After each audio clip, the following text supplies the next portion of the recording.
Good morning, church. The only thing to make a better entrance is if I had smoke, because I was coming up and you hear all the thunder too. If I haven't gotten to meet you yet, I'm Justin. I'm the discipleship pastor here at the church, and we're going to be continuing on in our series that we started.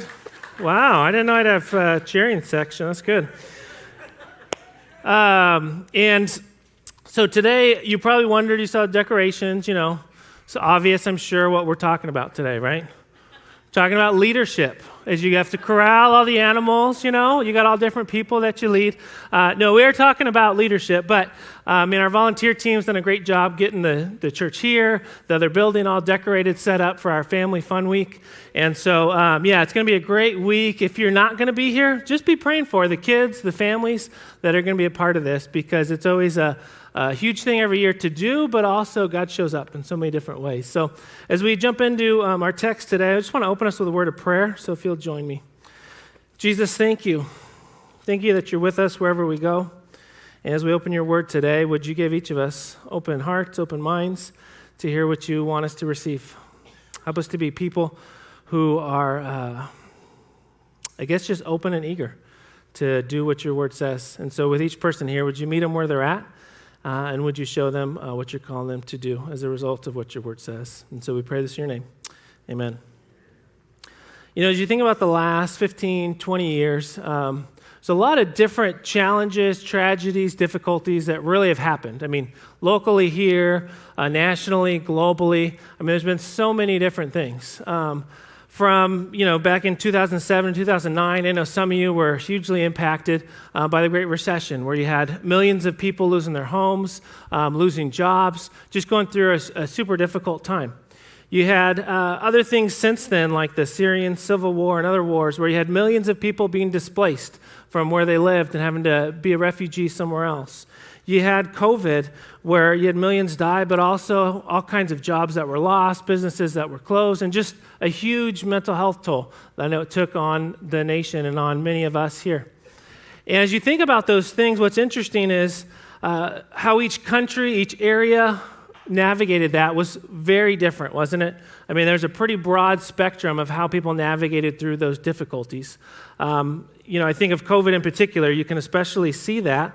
But really the part why I mention that is because much of how your life and my life was shaped, whether it was COVID, whether it was the Great Recession, whether it was any number of difficulties that have happened to us, much of how our lives were impacted is as a result of the leaders that are around us, how that leader navigated through that season, because leadership matters. It matters whether it's government, education, here at the church, that leadership at every level impacts the people around them. And really that's what we're going to be looking at today, is we're going to be looking at leadership. And in the church in particular, what kind of leaders and what kind of followers does it take to really weather any kind of storm that we may face? And so we're going to be continuing in 1 Peter 5. You can go ahead and turn there. We're going to look at the first 7 verses, but it's essentially broken into 3 parts. We're going to look at the first section in a moment about leaders, but it gives us kind of 4 attitudes that leaders should take on. The next section is going to speak to followers, and then the last section really to everybody after that. And so this first section, as we look at leaders in the church, I know for many of you, automatically you think, okay, that's not me. I'm not, a leader of the church. But I just want you to pause for a second and think about, do you lead others in the church? Whether you're leading a Sunday school class, you're leading a small group, you're leading a ministry team, or if you're leading others, whether it's 5 or 50, these words I think you need to take to heart to really consider if these are attitudes that you have. For others, though, you're a leader outside the church, and my encouragement would be to take these on, whether it's in the workplace, if you're a coach, if you're a leader amongst your friends or your neighborhood, because I think these principles, these attitudes will still help and enhance the relationships that you have with others too.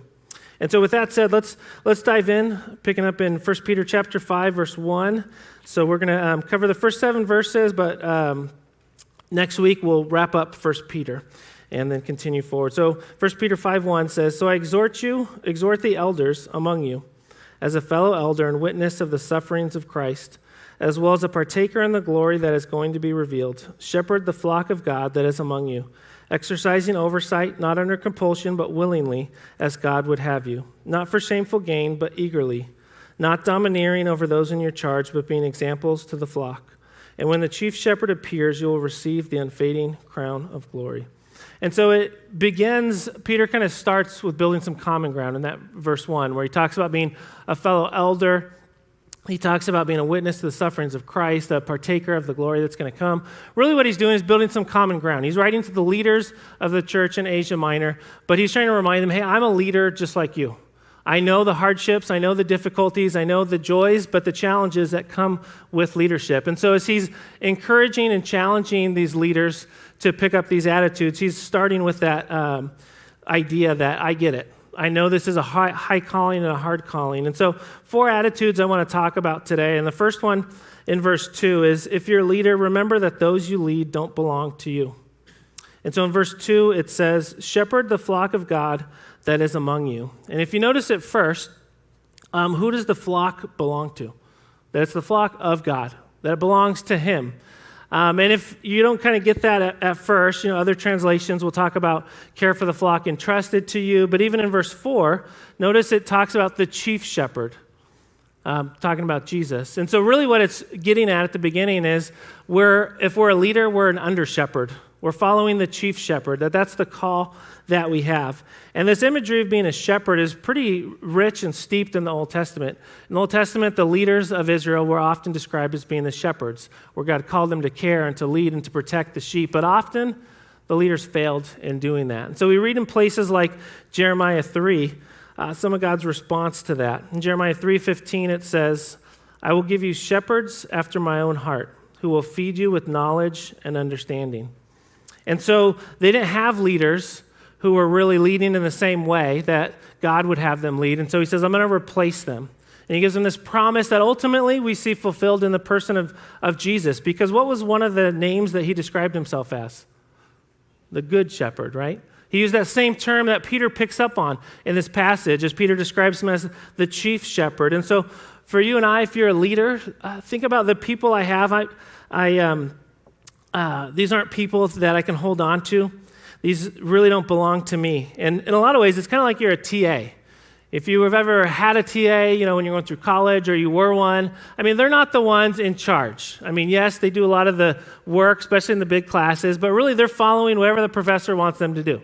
They're not deciding what's being taught, how it's being taught. They're trying to take their cue from the professor, do what he would do in this situation as they're dealing with the students in the class. And in a lot of ways, that's us as the under shepherds. We're trying to take our cue from Jesus and go, how would he lead through this? And so if you're a small group leader, a ministry leader in some way, you're leading others, that reminder, we need to hold people with an open hand. We need to care for them, develop them, help them to grow, but really knowing they're not ours to keep. And so if a time comes and they step out of our group or they step out of our ministry or they feel like, hey, God's calling me to step out and start something new, that we need to bless them, pray for them, and help them to go. That they don't belong to us. That's the first attitude. The second one is we need to lead willingly, not begrudgingly. Verse 2 continues on, and it says, exercising oversight, not under compulsion, but willingly as God would have you. So the second one, lead willingly, not begrudgingly. The church in Asia Minor, we're not sure how they were selecting elders at this point in time. It seems like they were kind of being established during this time period, and so there wasn't a clear structure. But you can imagine if you were being called into leadership and your church is undergoing persecution, challenges from those outside, who are those people going to target? You're going to target the leaders, right? Because you think if we can take care of them, the rest of the group may just fold and follow after that. And so as people are being called into leadership, he's reminding them, yes, you're going to have some hard things that you do, but embrace your role with a willing heart. Don't do this because you feel like you have to or begrudgingly, but instead to go, okay, this is something I'm called to do. I'm going to step into it willingly. And then notice how he describes there to lead willingly. He says, as God would have you. Or in some translations, it says, according to the will of God. And what it's getting at is you're to lead in the same way that the chief shepherd would lead. And so really, as we talk about these attitudes, the way I like to think about it is these 4 attitudes are really the attitude of Jesus, that we're leading in the same way that he would lead in this situation. And in the life of Jesus, you also see how he led willingly, though, how he served willingly, how he laid down his life willingly of his own volition, that this wasn't something that he was forced to do, that he made the choice, that he decided to do this willingly. And so you and I are called to adopt that same attitude of Jesus, to serve willingly, not begrudgingly. The third thing is to seek to give and not to get. And so number 3 is seek to give, not to get. And it continues on in verse 2 there. If you want to go ahead on the slides there, number 3. It says, not for shameful gain, but eagerly. And one of the temptations that comes as you lead others is to use your position or your authority for your own sake, where you feel like I'm entitled to somehow receive because I'm leading in this way. And really what Peter's reminding them is, no, you need to seek to give, not to get. That's really the mindset that you need to have. And the term he uses, shameful gain, is interesting because what it describes is someone who's attempting to gain financially, like misappropriating funds, taking advantage of others. And sadly, that's something that we see all too often, isn't it? Maybe it's that church treasurer who started out with great intentions and then over time feels like I'm entitled to a little bit of this. It's okay if I use some of this for whatever I want. And then sometimes 10, 20 years down the road, when it's all uncovered, you discover there's tens or sometimes $100,000 that was embezzled by this person, where they somehow shifted in their mind to think this is about what I can get, not about me giving, about me serving. And yet we're called again to serve, just like Jesus said in Mark chapter 10. For even the Son of Man came not to be served, but to serve, and to give his life as a ransom for many. That Jesus had this same attitude of serving others, of not flaunting, of serving others, and being willing to give and to serve and to not be served is really what Jesus was about. And so we're called to have that same mindset. Number 4 is we need to lead with our example, not with our power. To lead with your example, not with your power. In verse 3, it says, not domineering over those in your charge, but being examples to the flock. In other words, inspire through the way you're living, through the way that you're leading. Don't use your power, your authority, like just a club to wield to get your way. And this same attitude, again, you see in Jesus, right? In Matthew 20, he kind of echoes these same words that we read in Peter when he said, Jesus called them to him, his disciples, who were saying, hey, who's going to be the greatest? Who's the best? You know that the rulers of the Gentiles lord it over them, and their great ones exercise authority over them. It shall not be so among you. But whoever would be great among you must be your servant, and whoever would be first among you must be your slave. And so again, you have Jesus reminding them, don't flaunt your authority, don't flaunt your power, but instead be a servant. Be humble. Be lowly in that sense. And some of you, sadly, I know have had bosses who have gotten this totally wrong, where you've had to just endure bosses where they feel like, yeah, my power, my authority, it's kind of a club to get my way and get people to do exactly what I want. And it's hard to serve in those situations. Isn't it hard to work under those situations? And yet you get a boss or a leader who's the opposite, where they really seek to live out the things they want their team to embody, where they empower their team, where they try and draw out their strengths, where when things go well and they get success, they share it rather than just stealing all the glory for themselves. And those are people that you want to follow, you want to do your best work at. And that's what Peter's getting at here. The picture he's kind of describing is if you're leading with your example rather than your power, incredible things can happen from that. And again, we're called to have that same mindset, that same picture. But as we lead, sometimes we can get the temptation to go, okay, as I lead, am I going to seek the accolades, the positive things from the people around me, or am I going to see beyond that and do what's right, even if I don't get any praise, any recognition from the people around me? And I think that's what Peter has in mind in verse 4 as he continues on. He's talking about the kinds of leaders that they need to be, but then it's interesting that he says in verse 4, and when the chief shepherd appears, you'll receive the unfading crown of glory. And so he reminds them, when Jesus returns, you're going to be rewarded, that there will be a reward for you as you're leading. You may not get it now as you're leading from the people around you, but you will be rewarded later for the way that you lead, for how you've led. And when you look at places like Matthew 6, we're reminded that we can serve others, do the right thing, lead well.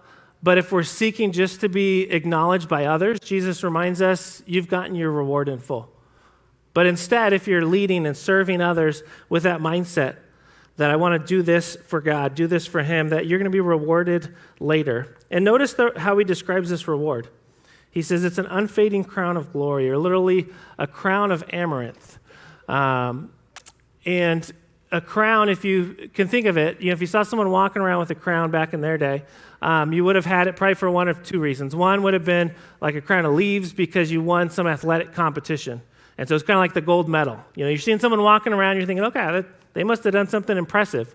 The other one is you might have seen someone wearing a gold crown, and that would have been like a civic benefactor who's done something really good for the community. And so again, you'd go, oh, like that guy's done something good. And he's drawing on that imagery, but saying you're going to get this crown of amaranth, which was a bush that had this vibrant red flower that didn't fade even after it died and even after it dried out, that color stayed there just as vibrantly. And he's saying you're going to get this reward that doesn't leave, that doesn't go away in that sense, that it continues on. And so whether you lead 5 people or 500 people, the challenge is to be faithful in leading, faithful in serving, knowing even if you're not recognized right now, God sees it and God will reward you. And years ago, I was reminded of this when I was talking to a group leader, small group leader who at their previous church, they had led a group, and it was one of those groups where it was just a hard group to lead, where he showed up week after week. He did this for about a year or two, and people sometimes talked a little bit, but it was like pulling teeth. And as he finished, he felt like, okay, I need to draw this to a close. I can't keep leading this group, and so he really felt defeated as he finished. And not long after that, someone came to him who was in the group and was like, hey, that was the best group I've been a part of. I grew so much and I learned so much from being a part of that group. And he's just thinking, you could have told me this like a year ago, 2 years ago. But it's that reminder. Sometimes we find out down the road. We left a mark on someone's life. But other times we don't. And really the call is to still lead faithfully, live faithfully in that moment, knowing Jesus sees it. Jesus will reward us, even if other people don't notice us and don't recognize us. So in this first section, again, kind of that reminder, if you're a leader, I hope you'll think about how well do I embody these 4 attitudes? Do I remember that those I lead don't belong to me? Do I lead willingly, not begrudgingly? Do I seek to give and not get? Do I lead with my example and not with my power? Those are challenging. I know I thought about those this week, and I'm like, sometimes I don't do those well. And so it's a good challenging call. And some of you sitting here, I know what you're thinking. I'm not a leader, so I'm super glad about that. Well, good news. Verse 5 is for you, okay? For you and I, because we're all followers too, in some way, right? And so Peter has this very direct, simple statement in verse 5. He says, likewise, you who are younger, be subject to the elders. In other words, accept the authority of the church leaders, of the leadership.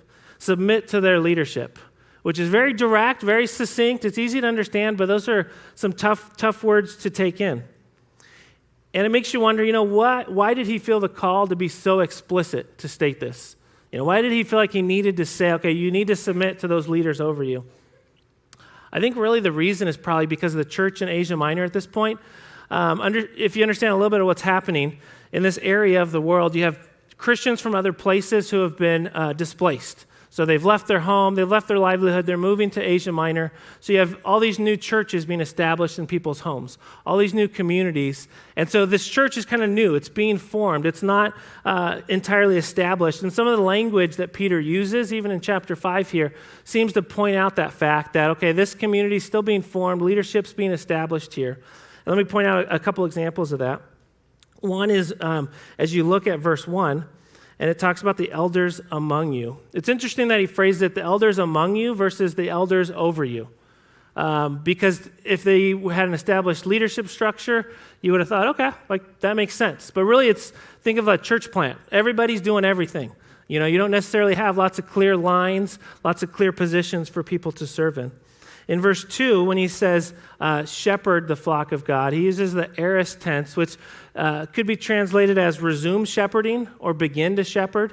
And probably what he's getting at is you had elders from other places who have left their churches, left their homes, left their livelihoods, moved here. And he's saying, hey, step back into the call of leadership. Step back into that and resume your duties, resume doing what you were doing before.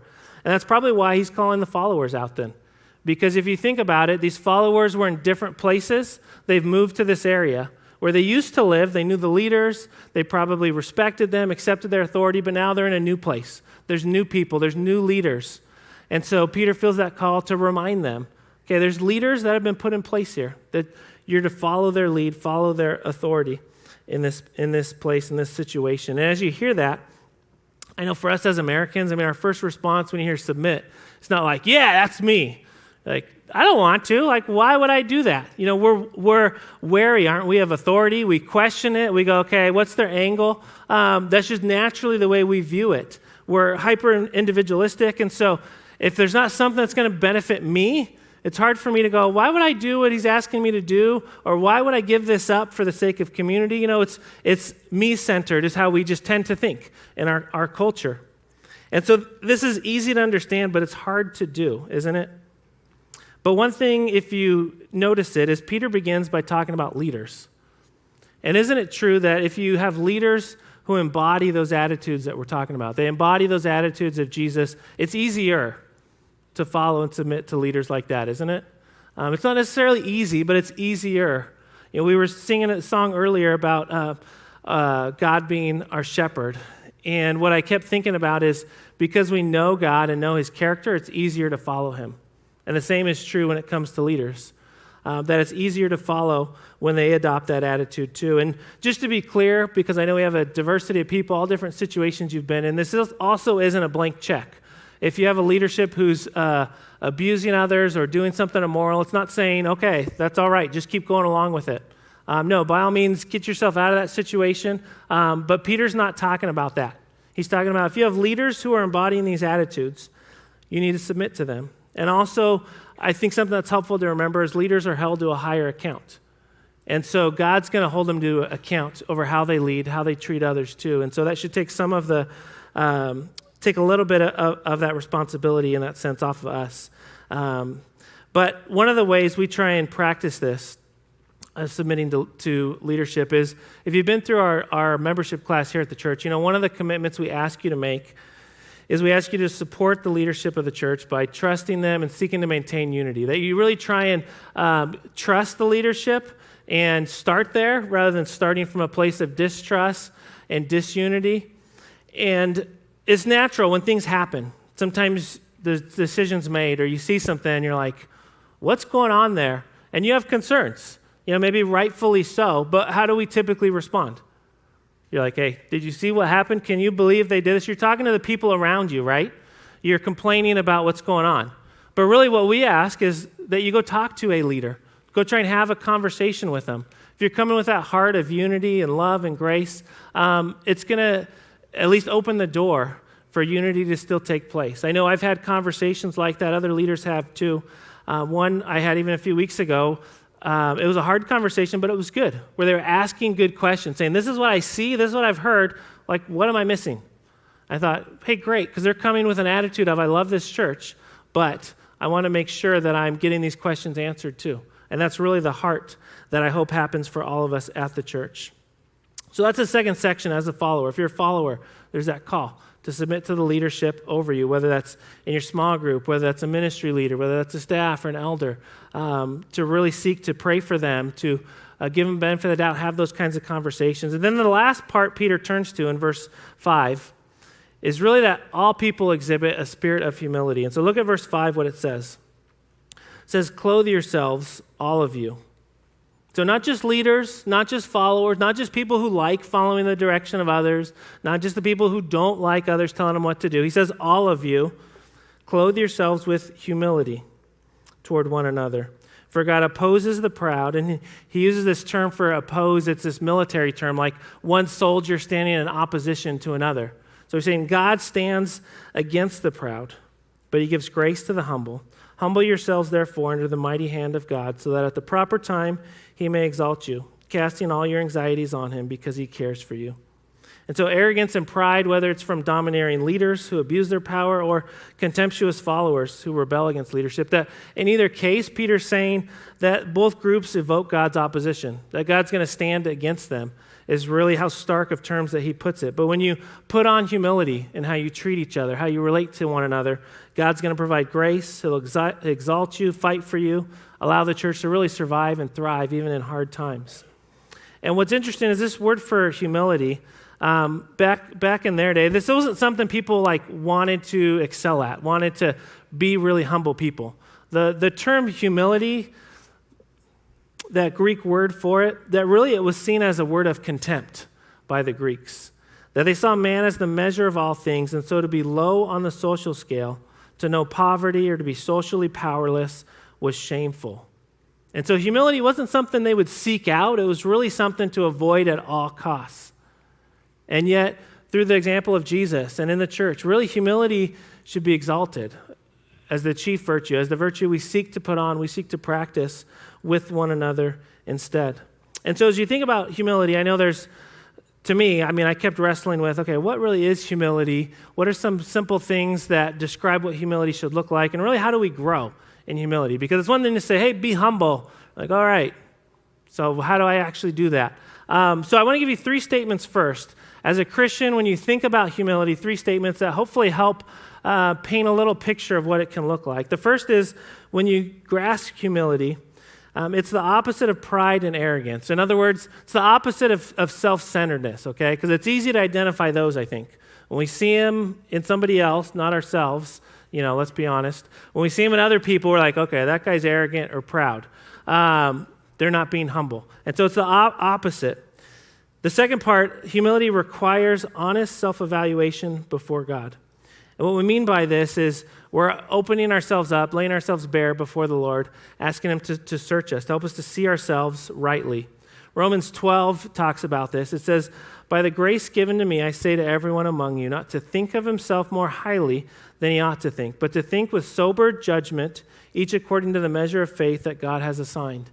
I mean, the picture is not that you just go, there's no strengths that I have. I'm just all of these brokenness, all of this sinfulness, all of these negative things.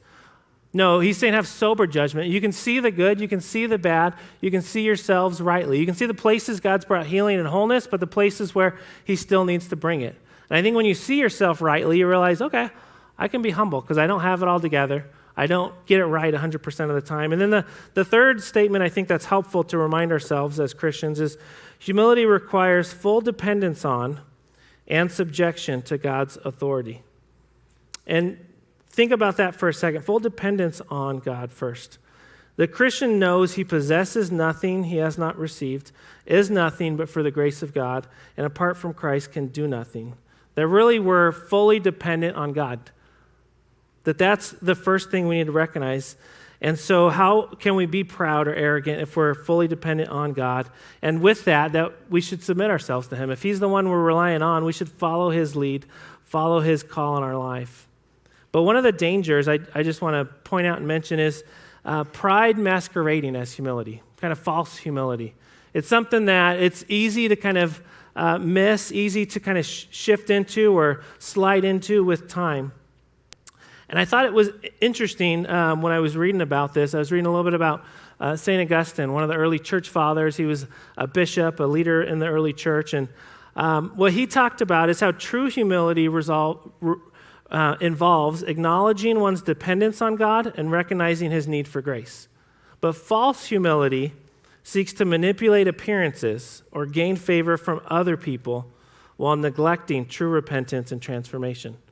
And so it's a subtle shift of kind of the audience, the focus that it's about. You think about the Pharisees as a perfect example of that they slid into this.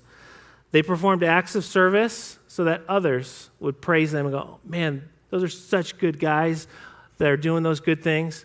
That was their whole focus. They loved getting that praise from others.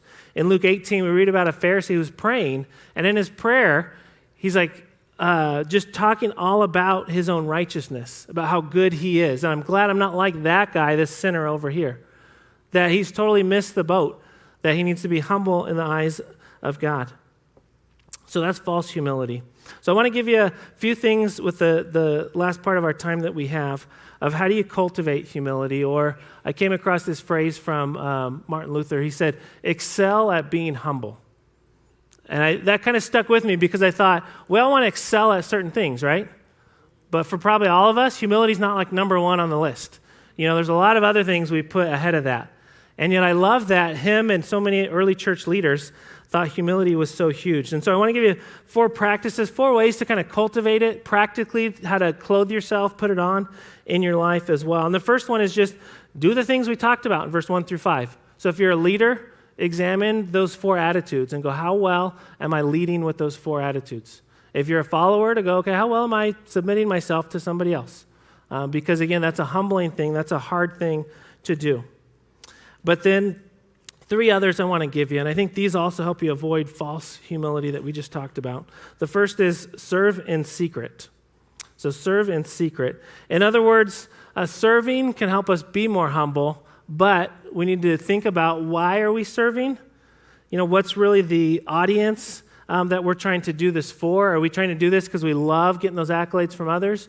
Or are we doing this first and foremost because we know everything we've received is from God, and so we're serving him, and we're using what he's given us? Matthew 6, Jesus talks about this. He says, when you give to the needy, don't let your left hand know what your right hand is doing, so that your giving may be in secret, and your Father who sees in secret will reward you. And so the focus is either on the people around you that you're serving and getting stuff from them, or trying to do this secretly, trying to do this so others don't notice, because you know that your Father in heaven is going to reward you and going to recognize you for this. And as you do this, really what it does is it starves your ego and your pride. When you serve others, when you meet a need, even if nobody notices, even if nobody acknowledges it. And so one of the things I'd challenge you to think about this week is as you go through your week, maybe you're just so easy to get in that mindset where you're busy, you're going, but to kind of pause as you go through the week and to look for the people around you. Look for the needs that God's putting around you.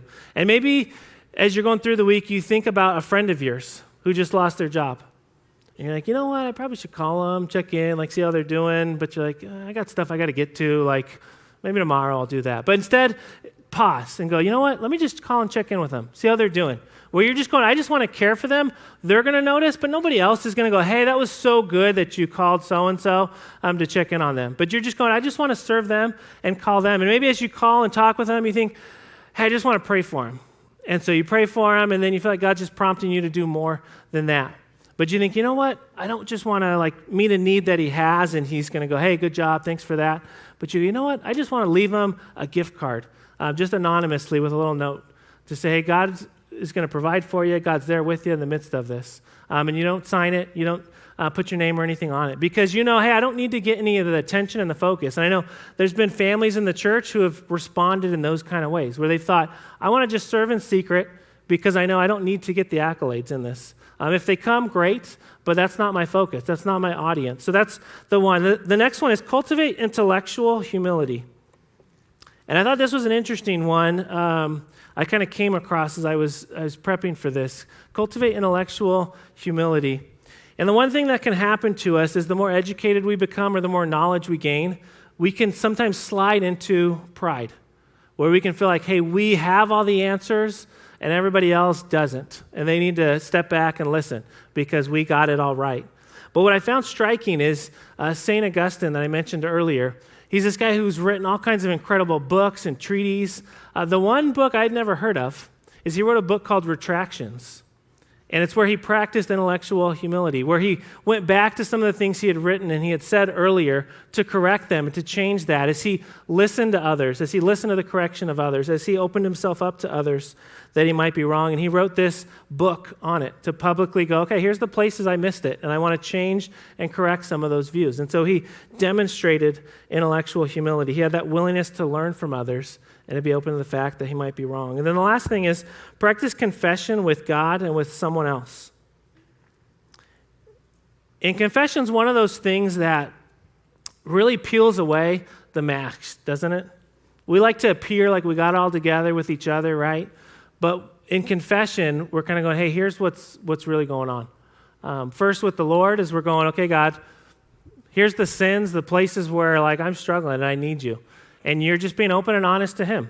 And like 1 John says, we can trust in the fact that God's faithful and just. He's going to forgive us. We're forgiven. We don't have to sit in condemnation because of that. But I think we need to take it a step further, like James chapter 5 also talks about, is we need to confess to each other. Because as you confess to another person, it's incredibly humbling, isn't it? As you're having, in the video, as Kaylee, I know, just said, hey, here's what's going on with our finances. That's incredibly humbling and hard to do. But yet, what also happens is really it brings freedom and accountability to us as we do that at the same time. Dietrich Bonhoeffer, some of you have heard of him. He was a leader in the church in the 1900s, in the middle of the 1900s in Germany. And he wrote just some powerful things, but one of them was on confession and how it really changes people and community. And I put it on screen to read because there's a lot here. but I hope you'll take it in. It says, in confession, the breakthrough to community takes place. Sin demands to have a man by himself. It withdraws him from the community. The more isolated a person is, the more destructive will be the power of sin over him. The more deeply he becomes involved in it, and the more disastrous is his isolation. Sin wants to remain unknown. It shuns the light. In the darkness of the unexpressed, it poisons the whole being of a person. This can happen even in the midst of a pious community. But in confession, the light of the gospel breaks into the darkness and seclusion of the heart. Something powerful takes place when we have that act of confession, when we practice that with God and with others. We've talked a lot today. I know in chapter 5 had a lot of different things, but really what we covered in this section is how the church can face anything. When it's filled with leaders who have the attitude of Jesus, when it has followers who accept their authority, and when both exhibit that spirit of humility. And what I find interesting is, as you look at the church in Asia Minor, it seems like they really took these words to heart. As you see the church there growing, being established, it became the place where much of early Christian doctrine was developed out of in the first 4 centuries. You had several church councils where they really set the beliefs and trajectory of the whole church, all happened in that area of the world. And I don't think it's a stretch to say that these churches really took to heart these challenging words, to take on humility and strength and grace that only Jesus can supply. And so as we close, what I want you to think about is how you and I have the same choice to make about the kind of church that we're going to establish here at Olive Branch. About if you're a leader, that hopefully you're thinking about and taking in how you're going to lead with some of those attitudes we talked about. That if you're following, that you're thinking about how well am I doing that? And really beyond that, that you're going, how well am I showing humility to other people with each interaction, each relationship that I have? And so we have that choice to make of how we're going to respond to one another. And the easy route is to take the way of culture, which is to focus on what's about me, about self-centeredness, pride, arrogance, and not to want to put on that spirit of humility in how we treat one another. But the results, I think, for the church, not just for our lives, is very different. And so I hope you'll think about that as we close in prayer. Jesus, thank you for your word. Thank you that it challenges us. It shows us the places where we fall short, but also, like you do for leaders, where you also show us who we're to seek after and seek to be like the chief shepherd. And God, thank you that you show us grace as well as we fall short and as we seek to grow in our humility, grow in how we treat one another, grow in our unity as a church. And God, this is not easy. This is messy stuff. And I know it doesn't happen quickly or overnight, but for each person here, me included, God, that you would just show us how can we take that next step today, this week, to put these words into practice, to be men and women who are excelling at being humble, who are seeking just to be a church that exhibits your love and your humility for one another. And so, God, thank you again for our time together today. We pray this in your name. Amen.